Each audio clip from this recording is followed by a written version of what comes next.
Hello, everybody, and as we're rapidly approaching the end of the school year, roughly 2 weeks left for our family, I wanted to take a brief opportunity to provide some encouragement to our teachers and parents.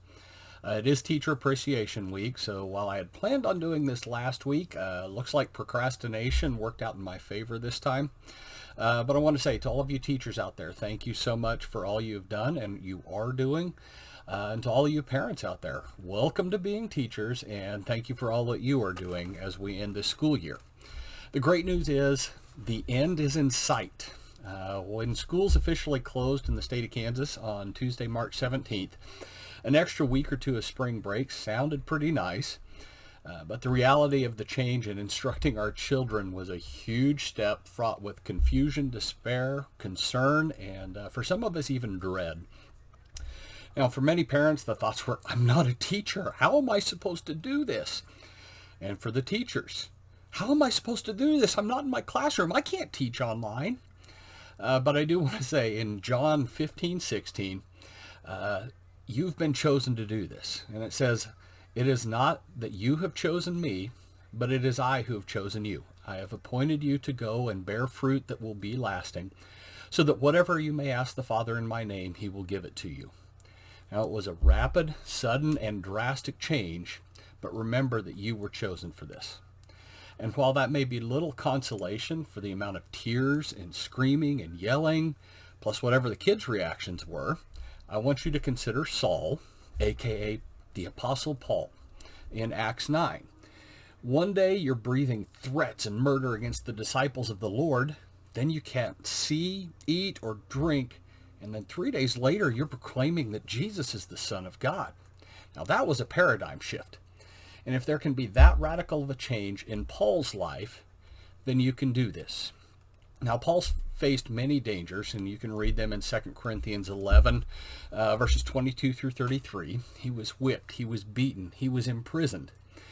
And while we may feel some of our kids deserve that at times, we're not facing the same dangers or challenges that Paul did. Yet he fought to the end. Now, if you read the Holman Christian Standard version of the Bible, the section head, whatever you want to call that, to 2 Timothy 4, 1 through 8, is fulfill your ministry. So right now, your ministry is to teach to our kids, to your kids, whatever situation that may be.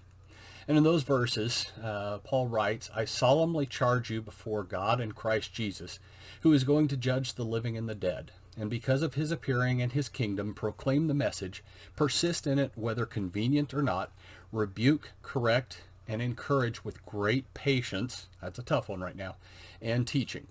For the time will come when they will not tolerate sound doctrine, but according to their own desires will face multiple teachers will multiply teachers for themselves because they have an itch to hear something new. They will turn away from hearing the truth and will turn aside to myths. But as for you, be serious about everything, endure hardship, do the work of an evangelist, fulfill your ministry. For I am already being poured out as a drink offering, and the time for my departure is close. I have fought the good fight, I have finished the race, I have kept the faith.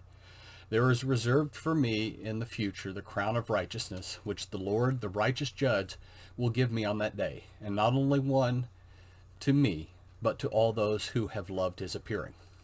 Now, one thing I found funny in researching all of this is if you read the Message translation, is that verse 6 starts off, your turn, basically tag you're it, and that's really what happened in this situation. I mean, every time I come home, my daughter's teacher, every night, hey, your turn. Now, granted, I'm married to my daughter's teacher, so that probably comes with the territory. As you can see over my shoulder here, our living room / dining room has been transformed into a classroom for this duration. But I want you to focus now on verse 7. And Paul says, I have fought the good fight, I have finished the race, I have kept the faith. Now, in this verse, the word fought is translated from the Greek word, and forgive me if I mess this up, agonizomai, which literally means to engage in conflict, like in athletics or war. Anybody else gotten that feeling the last few weeks when trying to get homework done? But keep fighting, finish the race. Now, make no mistake about it, the past couple of months have been a struggle for all of us. The kids, the parents, the teachers, the administration. But keep fighting. Finish the race. Get that simple accomplishment from something you thought you'd never could have done. And why? If you look at verse 8, there is a crown of righteousness awaiting. And remember, Philippians 4:13, I can do all things through Christ who gives me strength. Hang in there, keep fighting, finish the race, keep the faith. And when that time comes, may you hear the words of Matthew 25:21, well done, good and faithful servant.